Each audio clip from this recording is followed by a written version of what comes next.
ইমাম হোসেনের পক্ষ থেকে ইমাম মুসলিম রাদিয়াল্লাহু তাআলা দুই বাচ্চাকে সঙ্গে নিয়ে সাথে নিয়ে চলে গেলেন কুফা। কুফার মানুষেরা করছিল অপেক্ষা। ওরা ভাবছে হুসেন আসছে, ইয়া হুসেন ইয়া হুসেন, তারা নারা লাগাচ্ছে। দেখা গেল হুসেন নয়, তবে ইমাম হুসেনের চাচাতো ভাইতে এসেছে। ওই বংশের একজন ফুল আওলাদে রাসূল এসেছে। এই জন্য সবাই যেন খুশি হয়ে গেল। দোস্ত বন্ধুগণ, ইমাম মুসলিমকে নিয়ে গিয়ে মুখতার বিন উবাইদ সাফি নামে একজন সম্ভ্রান্ত পরিবারের বাড়িতে রাখা হলো। সবাই তার সঙ্গে কুফার লোকেরা খুশিতে দেখা করতে আসলো। ইমাম হোসেনের নামে বায়াত নিতে লাগলো। দোস্ত, দেখতে দেখতে এক সপ্তাহের মধ্যে 12,000 মানুষ বায়াত হয়ে গেছে ইমাম হোসেনের নামে। হযরত ইমাম মুসলিম বড় খুশি হলেন এবং ইমাম মুসলিমকে নিয়ে তারা সব জায়গাতে মিলাদ মাহফিল করতে লাগলো। ইমাম মুসলিমের দরবারে ভিড় লাগতে লাগলো। বাবাজি ভাইরা, যেমন নওজওয়ানেরা, যেমন মুসলমান নওজওয়ানেরা বুড়ারা ইমাম মুসলিমকে নিয়ে ব্যস্ত হয়ে গেল, তেমনি মা বোনেরা ইমাম মুসলিমের দুই ছেলে আওলাদে রাসূল জান্নাতের ফুল মনে করে তাদের নিয়ে বরকত হাসিল করতে লাগলো। তাদের হাতে পায়ে মায়েরা বোনেরা চুমা খেতে লাগলো, তাদের বড় আদর আর কদর করতে লাগলো। দেখতে দেখতে বাবা, এক সপ্তাহের মধ্যে 12,000 মুসলমান, কেউ লিখেছে 20,000 মুসলমান বায়াত গ্রহণ করে নিয়েছে। ইমাম মুসলিম তখন তড়িঘড়ি একটা চিঠি লিখে দিলেন, ভাইজানকে, ভাইজান সালাম নেবেন, কুফার লোক আপনার দিওয়ানা হয়ে আছে হুজুর, প্রমাণ স্বরূপ আমি পাঠালাম। এক সপ্তাহে 20,000 লোক আপনার নামে বায়াত গ্রহণ করেছে। এরা কেউ নোমান বিন বাশিরের পিছনে নামাজ পড়তে যায় না, ইয়াজিদের গভর্নরকে তারা মানে না। হুজুর, চিঠি পাওয়া মাত্রই আপনি ছুটে আসবেন কুফা। বেরাদার চিঠি গেল ইমাম মুসলিমের মক্কার দিকে, ইমাম হোসেনের কাছে। এইবার নোমান বিন বাশির আর ইয়াজিদের কিছু লোক জানতে পারলো এত সম্পূর্ণ ইয়াজিদের বরখেলাফ কাজ হচ্ছে, ইয়াজিদের বিপক্ষে কাজ হচ্ছে। কারণ হোসেন ইয়াজিদকে খলিফা মানেনি। হোসেনের ভাই ইমাম মুসলিম বর্তমানে কুফায়। ইয়াজিদ জানতে পারলে খেপে যাবে, ইয়াজিদ জানতে পারলে উঠে যাবে, ইয়াজিদ জানতে গেলে রাগান্বিত হবে। এই জন্য একটা চিঠি লিখে তারা পাঠিয়ে দিল সন্দেশ দমেশকে। দোস্ত বন্ধুগণ, ইয়াজিদের নিকটে বলে, জাহাপনা, কুফা আপনার হাতে বুঝি আর থাকলো না। কুফায় বর্তমানে ইমাম হোসেনের ভাই ইমাম মুসলিম চলে এসছেন কুফায়, তার হাতে অনেক লোক বায়াত গ্রহণ করেছে। আপনার বিপক্ষে, আপনার পক্ষে এরা থাকবে না। ইমাম হোসেনের পক্ষে বায়াত গ্রহণ করেছে জাহাপনা।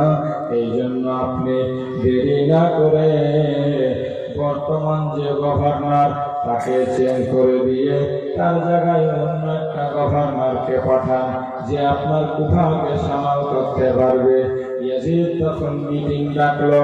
মিটিং এর মধ্যে আলোচনা হলো বর্তমান পরিস্থিতি সামাল করতে, কুফার হাল ধরতে, কুফার মানুষকে আমার দিকে ফিরাতে কে পারবে সবচাইতে কড়া ভাবে স্টেপ নিতে বলো। লোকেরা বলল, জাহাপনা, বর্তমানে বাসরার যেটা গভর্নর, যার নাম হলো ওবাইদুল্লাহ ইবনে জিয়াদ, নাম ইবনে জিয়াদ, যাকে বলা হয় ইবনে জিয়াদ, তার নাম ওবাইদুল্লাহ ইবনে জিয়াদ। ইবনে জিয়াদের বেটা ওবাইদুল্লাহ। এ হচ্ছে কড়া মিজাজের লোক। আপনি যেটা বলবেন সেটাই করবে, ও যা মুখে বলে সেটাই কাজে করে। জাহাপনা, তাই যদি কুফাকে সামাল করতে হয়, উবাইদুল্লাহ ইবনে জিয়াদকে আপনি বসরা ছেড়ে দিয়ে তাড়াতাড়ি কুফা যেতে বলেন। লোকটার নাম উবাইদুল্লাহ, সংক্ষেপে বলা হয় ইবনে জিয়াদ। কি বলা হয়? যেটা বলে কি বলা হয়? ইবনে জিয়াদ। সব নামগুলো হয়তো আপনাদের মনে থাকে না, 1 বছর পরে শুনছেন তো, এজন্য 25-26 বছর ধরে শুনলেও সবাই মনে রাখতে পারে না, ভুলে যাইবে। ইবনে জিয়াদ, ইয়াজিদ চিঠি লিখলো ইবনে জিয়াদকে, ইবনে জিয়াদ আমার চিঠি পাওয়া মাত্রই সঙ্গে সঙ্গে বসরা ছেড়ে দিয়ে দ্রুত গতিতে ছুটে যাও কুফাতে। কুফাতে গিয়ে বর্তমান যে গভর্নর নোমান বিন বশির, তাকে বরখাস্তনামা ধরিয়ে দিবে, তাকে সিট থেকে সরিয়ে দিবে, তাকে চেয়ারটা ছাড়িয়ে দিবে। সে চেয়ারটাতে তুমি দখল করবে, বসবে, সেখানকার গভর্নর তুমি হয়ে যাবে। হয়ে যাওয়ার পর সর্বপ্রথম কাজ করবে, ইমাম হুসেনের পক্ষ থেকে তার ভাই ইমাম মুসলিম চলে এসছে কুফায়, দেখো তার কি করে সাইজটা করতে হয়, এবং হুসেনের পক্ষে যারা কথা বলবে তাদেরকে ধরে তুমি মারবে, বন্দী করবে, দরকার হলে গর্দন কেটে দিবে। বেরাদার বন্ধুগণ, এমন চিঠি পাওয়া মাত্রই বলেছিল ইবনে জিয়াদকে, ইয়াজিদ, এর জন্য তুমি যদি মুসলিমকে মারতে পারো, তুমি যদি হুসেনকে ধরতে পারো, তোমাকে রে নামক জায়গার রাজত্ব, আধিপত্য, বাদশাহী সব আমি লিখে দিব। দোস্ত বন্ধুগণ, ভাই, মানুষ তো লালচী হয়, তার মধ্যে যখন লোক ঢুকে যায় তখন সে গুস্তাখে রাসূলও হয়ে যায়, গুস্তাখে আলে নবীও হয়ে যায়। ইবনে জিয়াদ দুনিয়ার লালচী কুত্তা হয়ে গিয়ে ইয়াজিদের কথায় সঙ্গে সঙ্গে রেডি হলো।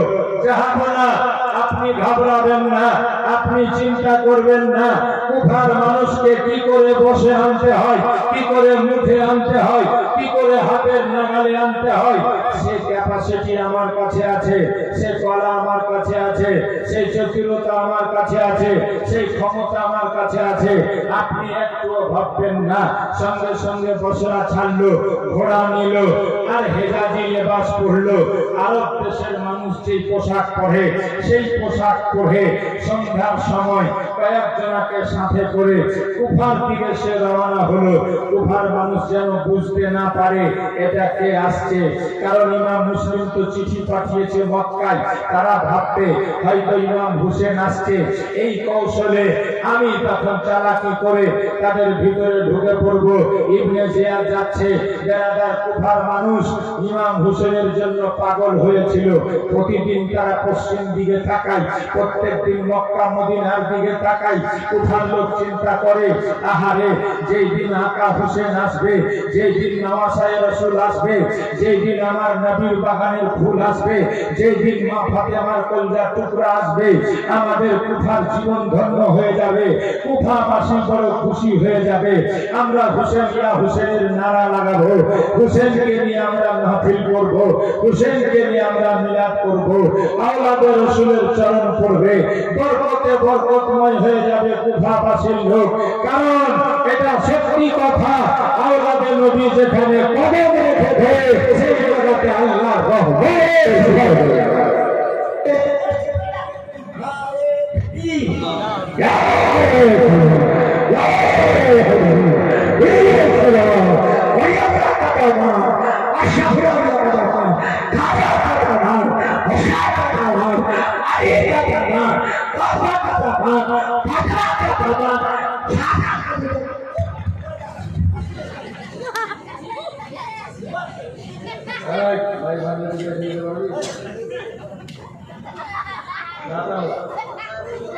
যেটা টেনশনটা ঠিক আছে, বেশি চিল্লাতে হবে না।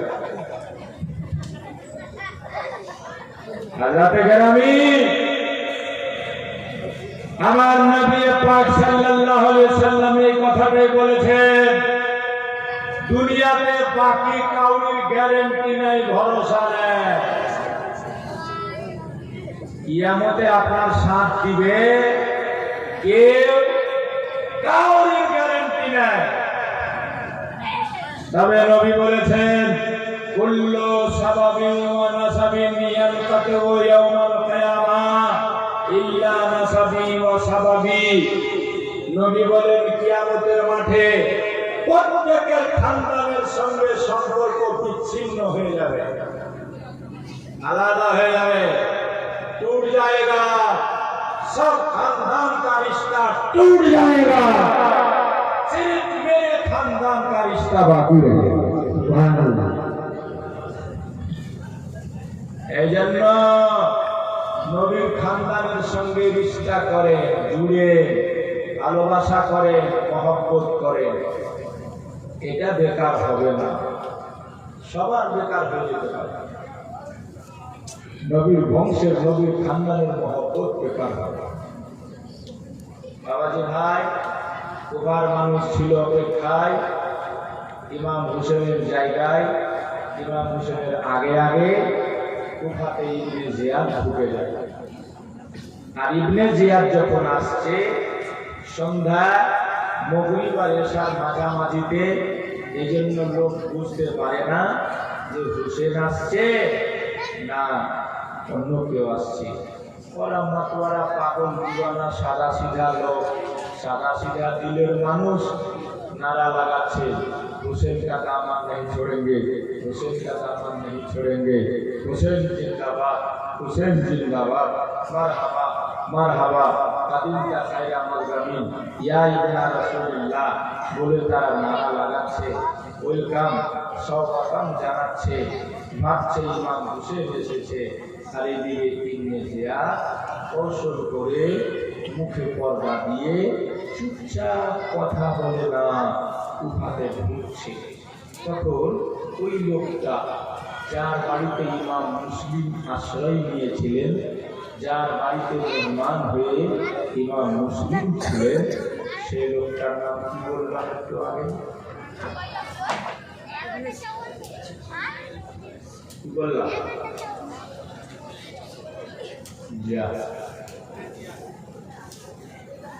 যে বাড়িতে ইমাম মুসলিম আশ্রয় নিয়েছে সেই লোকটার নাম মুখতার বিন উবাইদ সাকাফি। ওই লোকটা সন্দেহ হয়ে গেল।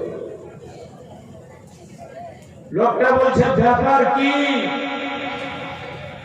ইমাম হুসেন হলে একবার একটা কথা তো বলবে, জিজ্ঞেস তো করবে তোমরা কেমন আছো, আমার ভাই মুসলিম কার বাড়িতে আছে, কি হাল, কি অবস্থা। এ তো কোনো কথাই বলে না, মুখে পর্দা। দেখো তো কোনো ছদ্মবেশী লোক তো না, জোর করে মুখ থেকে পর্দাটা ছিঁড়ে ফেললেন, টেনে দিলেন, টানছেন তো দেখা গেল ইমাম হুসেন নয়, বরঞ্চ ইমাম হুসেনের দুশমন ইবনে জিয়াদ। সবাই ছত্রভঙ্গ হয়ে গেল, সবাই আফসোস করে আপনা আপনা বাড়ির দিকে যেতে লাগলো। ইবনে জিয়াদ কামিয়াব হয়ে গেছিল, সরাসরি গভর্নর ভবনে গেল। নোমান বিন বাশির যিনি সাহাবী রাসূল ছিলেন, তবে ইয়াজিদের পক্ষ থেকে গভর্নর হয়েছিলেন, তার হাতে বরখাস্তনামা দিয়ে দিল। Get out in governor house. Governor house ছেড়ে দাও, তোমার বরখাস্ত করা হয়েছে। আমি বর্তমানে রাজ্যপাল গভর্নর। হযরতে নোমান বিন বাশির বরখাস্তনামা পেয়ে সঙ্গে সঙ্গে আল্লাহর শুকরিয়া আদায় করে বলেছিলেন আলহামদুলিল্লাহ রাব্বিল আলামিন। আল্লাহ লাখো শুকর যিনি আমাকে এই পথ থেকে সরিয়ে দিয়েছেন।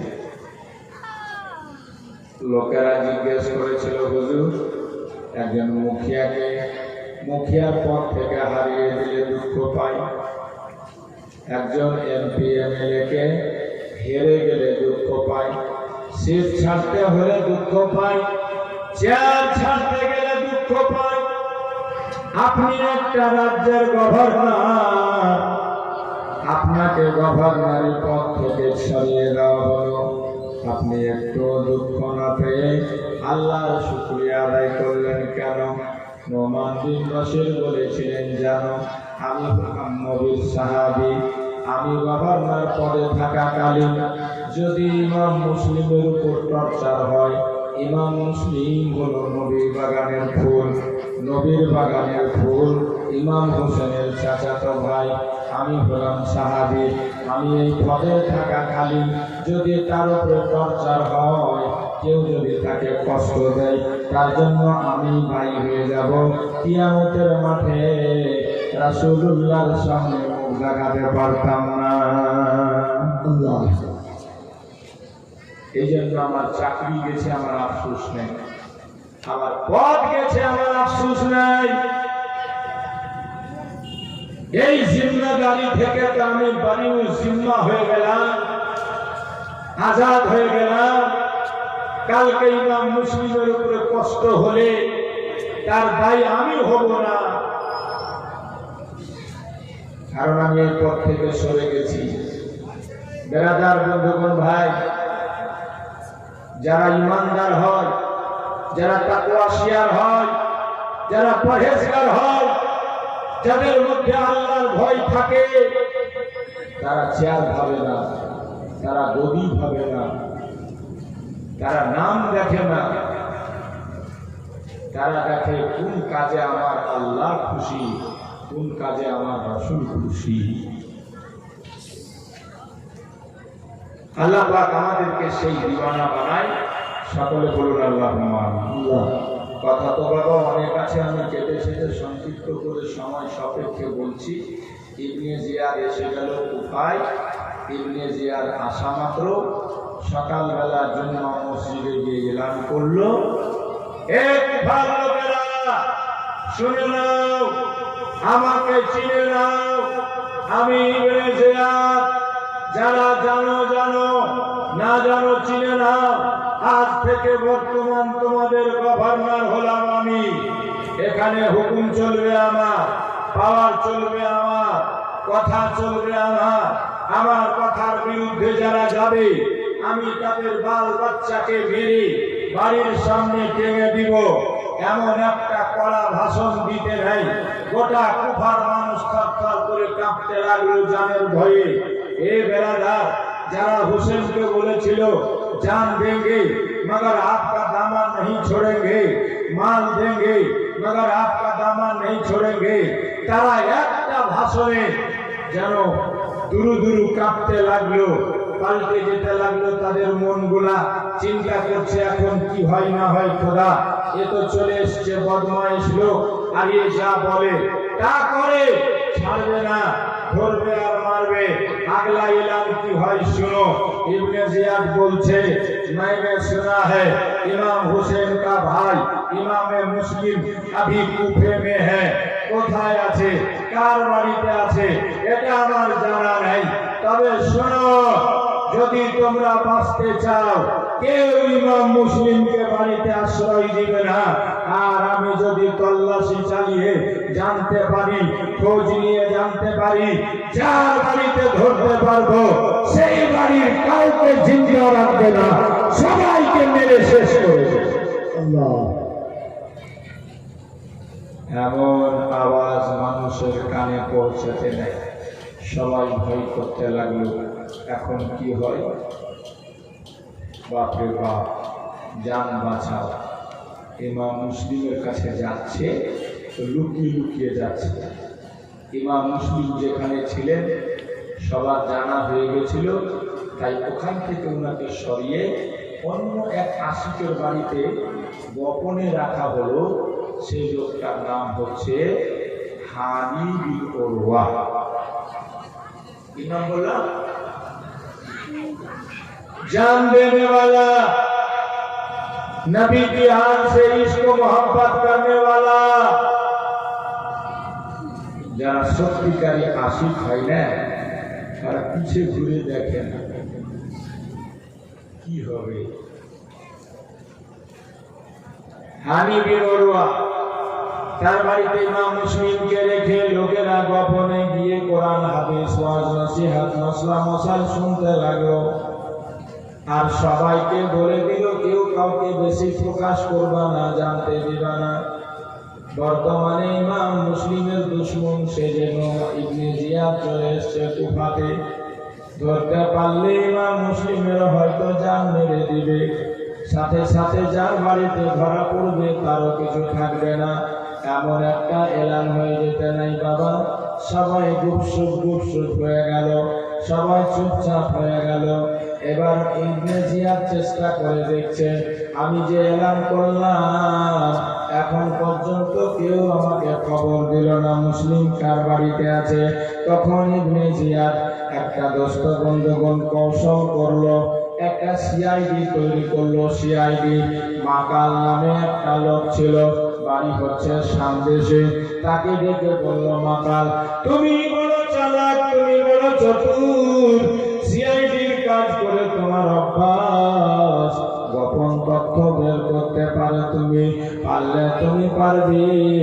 ইমাম মুসলিম কোন জায়গাতে আছে 3000 টাকা নিয়ে যাও, ইমাম মুসলিমকে তোফা দিব মনে করে তার কাছে যাবে আর খবরটা নিয়ে আসবে মুসলিম আছে কোন জায়গায়। মাকাল চলে গেল সোজাসুজি কুফার মসজিদে। মাগরিবের আযান হয়েছে, সবাই নামাজ পড়ে পড়ে মসজিদ থেকে বের হয়ে বাড়ি যায়। মাকাল সে মসজিদের এক কোণাতে গিয়ে বসে যায়। বেড়াদার বন্ধুগণ ভাই দেখতে পেল একটা বয়স্ক মানুষ, হযরত মুসলিম বিন আউসাদি তার নাম, নামাজ পড়ে তাসবিহ গুনে লাস্টের সময় মসজিদ থেকে যখন বের হচ্ছে, মাকাল তার সামনে গিয়ে সালাম জানালো। সালাম জানিয়ে বলে, বাবাজি আপনাকে আমি একটা কথা জিজ্ঞেস করছি। আমি অনেক দূর থেকে এসেছি, আমার বাড়ি হলো সামদেশ। আমি শুনেছি নবী বংশের একজন ফুল আওলাদে রাসূল বর্তমান কুফায়, তবে কার বাড়িতে আছে আমার এটা জানা নাই। ওগো হুজুর, ওগো বাবা, একটু বলে দিলে ভালো হয়, আমি তার কাছে বায়াত হব, 3000 টাকা নজরানা দিব। তবে আমি খুঁজে বেড়াচ্ছি, আমি খুঁজে পাই না, খোঁজ পাই না। মুসলিম যে সাথী বলেছিলেন ভাই অনেক লোক নামাজ পড়ে, জিজ্ঞেস না করে তুমি আমার জিজ্ঞেস করলে কেন? সে লোকটা বলেছে, হুজুর সবাইকে সব কথা জানা যায় না, আপনার চেহারা দেখে মনে হচ্ছে আপনি হলেন আওলাদে রাসূলকে ভালোবাসা আশিক প্রেমিক একজনা, এই জন্য আপনাকে জিজ্ঞেস করলাম। মুসলিম দিন সাথে তার মিষ্টি মিষ্টি কথাই ফেসে গেলেন, বুঝতে পারলেন না যেটা সিআইডি দোস্ত জাসুস। এই কথাটা উনি বুঝতে না পেরে বলে দিলেন, বাবা ঠিকই বুঝেছ তুমি, কারণ চলো চলো আমিও হচ্ছে ইমাম মুসলিমের দিওয়ানা। ইমাম মুসলিম বাজার বাড়িতে আছে, তার নাম হলো হানি বিন উরওয়া, আমি তোমাকে সেখানে নিয়ে যাই। সে চাপলুসকে জাসুসকে নিয়ে চলে গেল। প্রথম এসে গিয়ে সিআইডি ইমাম মুসলিমের সঙ্গে ভদ্র ব্যবহার করলো, সালাম জানালো, হাতে হাত দিয়ে বায়াত গ্রহণ করলো, 3000 রূপা মুদ্রা 3000 টাকা নজরানা পর্যন্ত দিল। এবার ইমাম মুসলিমের দরবারে থেকে খাদিমের মতো খিদমত করতে লাগলো। ইমাম মুসলিম ওযু করতে যাবে, দৌড়ে গিয়ে পানি এনে দিচ্ছে। ইমাম মুসলিম ঘর থেকে বের হবে, জুতাটা নিয়ে সে পায়ে পরিয়ে দিচ্ছে, মনে যেন সন্দেহ না হয় এই লোকটা হলো জাসুস। কিছুদিন ধরে সোশ্যাল মিডিয়াতে তোলপাড় মেচে আছে পাকিস্তানের একটা মেয়ে সীমা হায়দার। सुने हैं आप लोग भी? पबजी गेम खेलते खेलते दिल्ली एक आलू मुखा प्याज मुखा से उसको प्यार हो जाता है, मूली मुखा। हाँ, सचिन बोले उसका नाम है सचिन। বেধর্মীর সাথে ওর প্রেয়ার হয়ে গেছে। স্বামী থাকে দুবাইয়ে সৌদিয়াতে, প্রত্যেক মাসে 50 থেকে 60,000 পাঠাই সীমাকে। তা সত্ত্বেও তার মন ভরল না। করাচিতে বাড়ি নিয়ে দিয়েছিল, 12 লাখ টাকায় বাড়ি বিক্রি করে 4টা বাচ্চা নিয়ে করাচি থেকে পাকিস্তান থেকে দুবাই, দুবাই থেকে নেপাল হয়ে নেপালের বর্ডার ক্রস করে একটা হিন্দু ছেলেকে এসে বিয়ে করে হিন্দু সেজে গেছে মেয়েটা। বলুন নাউজুবিল্লাহ, জোরে বলুন আস্তাগফিরুল্লাহ। আর তারই কয়েকদিন পরে রাজস্থানের একটা মেয়ে আঞ্জু বলে নাম, হিন্দু মেয়ে, উঠের বাড়িওয়ালা ছেলে 2টা বাচ্চা ছেলে মুসলমানকে বিবাহ করবে, পাকিস্তান চলে গেছে। এর পাবজিতে লাভজি হয়েছিল আর ওর ফেসবুকে পেয়ার হয়েছে, বুঝেছেন? কিন্তু কিছুদিন ধরে সোশ্যাল মিডিয়া তারপরে তোলপাড় হইচই মেতে আছে। ये लड़की जासूस है, पाकिस्तान से CID है बनकर के आई है, इंडिया को खत्म करने आई है, मोदी को मारने आई है, जोगी को खत्म करने आई है।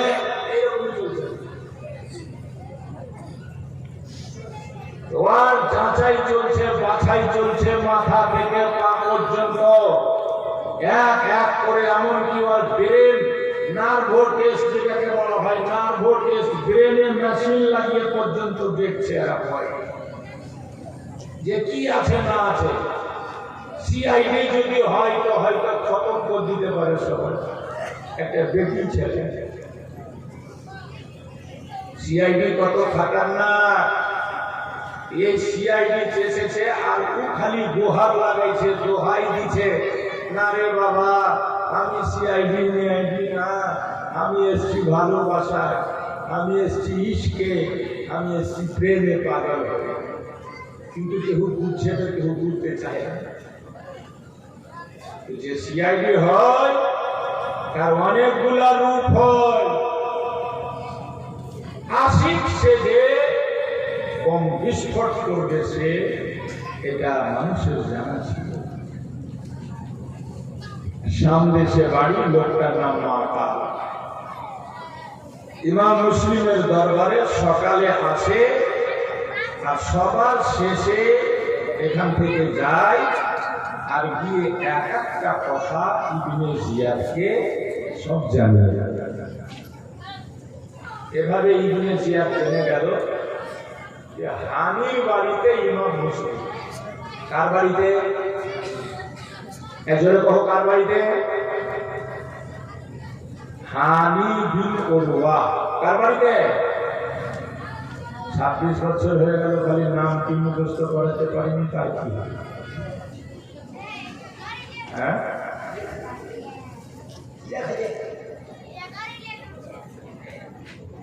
হানি বিন উরওয়া। খবর পাঠালো, হানির কাছে লোক পাঠালো, তাড়াতাড়ি গভর্নরের সাথে দেখা করো। হানি অবশ্য ইবনে জিয়াদকে আগে থেকে চিনত, জানত।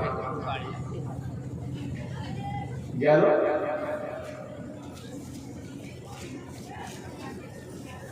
সালাম জানালো, সে সালামের উত্তর দিল। তার আগেও ইবনে জিয়াদ চালাকি করে কুফার যারা মেন লোক, নেতা টাইপের লোক, এদেরকে সবাইকে ডেকে গভর্নর ভবনে ডেকে বন্দি করে নিয়েছিল। বন্দি নাহলে যদি নেতাটি খেতে যায় তাহলে তা আমি বাঁচতে পারবো না। এদেরকে বন্দি করেছে যে প্রয়োজনীয় সুযোগে কাজে লাগাবে। এবার হানিকে ডাকা হলো, ডেকে ইবনে জিয়াদ বলছে, হানি আমি এখানে এসে একটা এলান করেছিলাম, সেই এলানটা তোমার কানে যায়নি? হানি বলছে, কি এলান? বলে আমি বলেছিলাম ইমাম হোসেনের ভাই ইমাম মুসলিম কোন জায়গায় আমি জানতে চাই। যার বাড়িতে আছে সে যদি আমাকে খবর দেয় আমি তাকে উপহার দিব, ইনাম দিব, পুরস্কার দিব। আর যদি আমাকে নিজেই খোঁজ করতে হয় তো যেই বাড়িতে আমি পাবো সেই বাড়ির কাউকে জিন্দা রাখবো না। এই এলানটা আমি করেছিলাম, তুমি কি শুনোনি? নিজের বাড়িতে ইমাম মুসলিমকে আশ্রয় দিয়ে তুমি নিজের বাড়িকে ষড়যন্ত্রের আড্ডা বানিয়েছ, ইয়াজিদের বিপক্ষে মানুষকে দুশ্মন বানাচ্ছ তোমরা। হানি তখন বলল, আমার বাড়িতে ইমাম মুসলিম, এটা তোমাকে কে বলল?